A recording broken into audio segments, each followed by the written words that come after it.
प्रभु यीशु मसीह के पवित्र नाम में आप सभी को सलाम और जय मसीह की।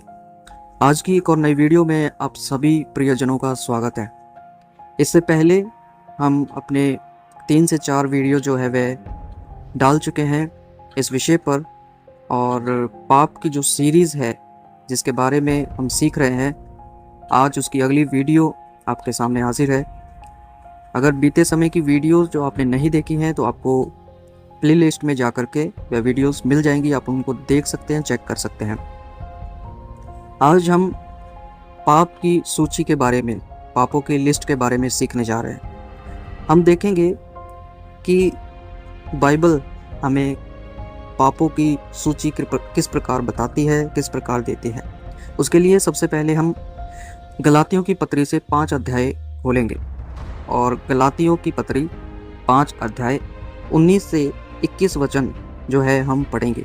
19 से 21 वचन क्या बताता है हम यहाँ पर देखते हैं।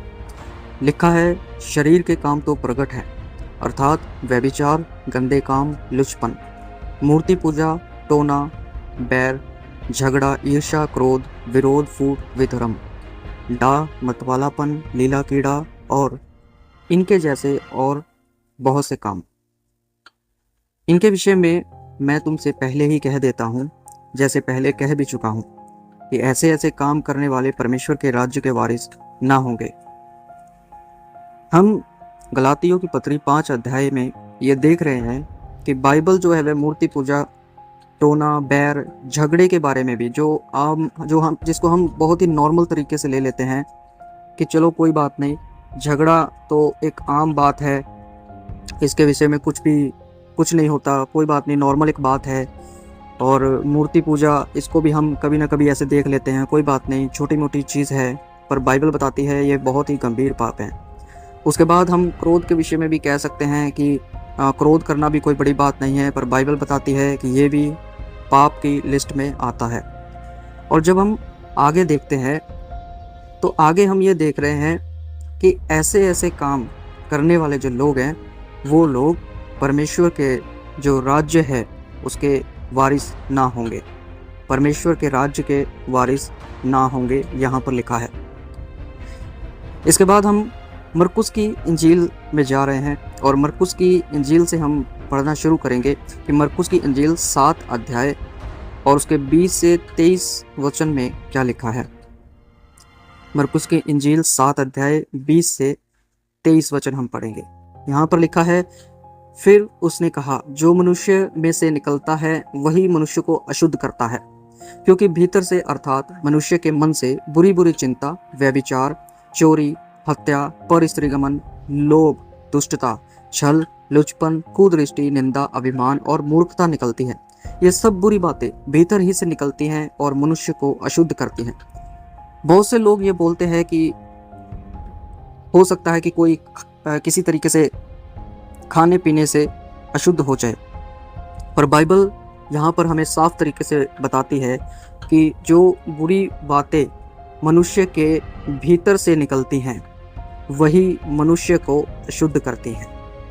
तो आपको इस चीज़ का ध्यान रखना है, जो बुरी बातें मनुष्य के भीतर से निकलती हैं वही उसको अशुद्ध करती हैं। और जब हम 22 वचन में देख रहे हैं तो उसके भीतर से अर्थात निकलता क्या है, ये भी परमेश्वर ने हमें बताया, यीशु मसीह ने बताया। बुरी बुरी चिंता उसके मन से निकलती है, व्यभिचार भरे सोच विचार हो सकते हैं, चोरी करना हो सकता है, हत्या करना हो सकता है, लोभ या लालच करना हो सकता है, लुचपन, किसी की निंदा करना। आम तौर पर जब बातें शुरू होती है तो किसी को ये लगता नहीं है कि वह किसी की चुगली कर रहा है या निंदा कर रहा है, पर धीरे धीरे बातें जो है वे चुगली और निंदा में बदल जाती हैं। ये भी एक तरह का पाप है। यह सब चीज़ें मनुष्य को जो है वे अशुद्ध करती हैं। और इसके बाद हम देखते हैं पहला कुरिन्थिया और 6 अध्याय 9 से 10 वचन जब हम पढ़ेंगे तो वो हमें क्या बताता है। पहला कुरिन्थिया 6 अध्याय 9 से 10। पहला कुरिन्थिया 6 अध्याय और 9 से 10 हम पढ़ेंगे। यहाँ पर लिखा है, क्या तुम नहीं जानते कि अन्यायी लोग परमेश्वर के राज्य के वारिस ना होंगे। धोखा ना खाओ, ना वैश्यगामी, ना मूर्ति पूजक, ना परस्त्रीगामी, ना लुच्चे, ना पुरुषगामी, न चोर, न लोभी, न पियक्कड़, न गाली देने वाला, न अंधेर करने वाले परमेश्वर के राज्य के वारिस होंगे। यहाँ पर अब ध्यान देने वाली बात यह है, गाली देने को भी एक नॉर्मल बात बोला जाता है। कोई बात नहीं, कभी कभी ज़बान फिसल जाती है और कोई कहेगा कि ये कोई ज़्यादा बड़ा पाप नहीं है, एक नॉर्मल स्वाभाविक चीज़ है जो व्यक्तियों में आ जाती है। पर बाइबल इसको एक ऐसा पाप बताती है जिसके चलते परमेश्वर के राज्य में लोग जो है वह वारिस नहीं होंगे। और फिर यहाँ पर हमें पता लगता है ऐसे लोग भी हैं जो पियक्कड़ हैं, ये लोग भी परमेश्वर के राज्य के वारिस ना होंगे, ना चोर, ना लोभी। और उसके बाद अडल्ट्री करने वाले जो लोग हैं, जो लड़का लड़के से शादी करता है या लड़की लड़की से शादी करते हैं या संबंध रखते हैं, वे लोग भी जो है वे परमेश्वर की नज़र में घृणित काम करते हैं। ये सब बहुत खतरनाक काम है और ये ऐसे काम हैं कि एक व्यक्ति को परमेश्वर के राज्य से दूर कर देते हैं। तो हमें इनके विषय में सतर्क रहना बहुत ज़्यादा ज़रूरी है, क्योंकि आजकल हम चारों ओर बहुत सी शिक्षाओं को सुन रहे हैं, पर कोई भी व्यक्ति आपके सामने ये खोल करके नहीं बताएगा कि क्या वह शिक्षा बाइबल में दर्ज है या नहीं है। जिसके जो मन में आ रहा है वह प्रचार कर रहा है, क्योंकि बाइबल कहती है ये अंत के समय चल रहा है और अंत के समय में बहुत सारे लोग होंगे जो उठेंगे, नए नए लोग उठेंगे। आजकल आप देख रहे हैं कि बहुतेरे जो लोग हैं वे नए नए उपदेशक बटोर लेते हैं, क्योंकि बाइबल में पहले से ही दर्ज है कि लोग अपने कानों की खुजली के अनुसार जो उपदेशक हैं उनको बटोर लेंगे। और जब बहुत सारे उपदेशक इकट्ठे हो जाते हैं तो वे किसकी बात माने किसकी बात ना माने, इसी एक जंजाल में फंस के रह जाते हैं और फिर कन्फ्यूज़न में अपनी ज़िंदगी बिताते हैं, क्योंकि उनका सिर्फ एक मेंटर से या एक अभिषिक्त दास के अधीनगी में चलना नहीं होता है, पर हर एक को सुनना, हर एक के अनुसार चलना, सिर्फ यही रह जाता है। और जहाँ पर जिनको अच्छा लगता है, जहाँ पर जिनको अपनी बातें रखना अच्छा लगता है, किसी की बातें सुनना अच्छा लगता है, जिसके अनुसार चलना अच्छा लगता है, जो उसके मतलब की बात करता है, उन्हीं को सुनते हैं या उन्हीं के पास जाते हैं, क्योंकि कानों की खुजली के अनुसार ये उपदेशक बटोर लेते हैं। ऐसा समय आजकल चल रहा है। और आगे बढ़ते हुए जब हम रोमियो को खोलते हैं, रोमियो की पत्री 1 अध्याय 28 से 32 जब हम वचन पढ़ेंगे, यहाँ पर आपको और भी ज़्यादा कुछ सीखने को मिलेगा। लिखा है, और जब उन्होंने परमेश्वर को पहचानना ना चाहा, इसलिए परमेश्वर ने उन्हें उनके निकम्मे मन पे छोड़ दिया कि वे अनुचित काम करें। जब लोग परमेश्वर को जानना ही नहीं चाहते हैं, जब लोग सिर्फ लोगों के पीछे चलना चाहते हैं, लोग सिर्फ वाह वाह बटोरना चाहते हैं, तो क्या लिखा है कि परमेश्वर को जिन्होंने पहचानना ना चाहा, उसके वचन को पहचानना ना चाहा, तो परमेश्वर के बारे में लिखा है कि परमेश्वर भी उनके निकम्मे मन पर लोगों को छोड़ देता है ताकि वह अनुचित काम करे।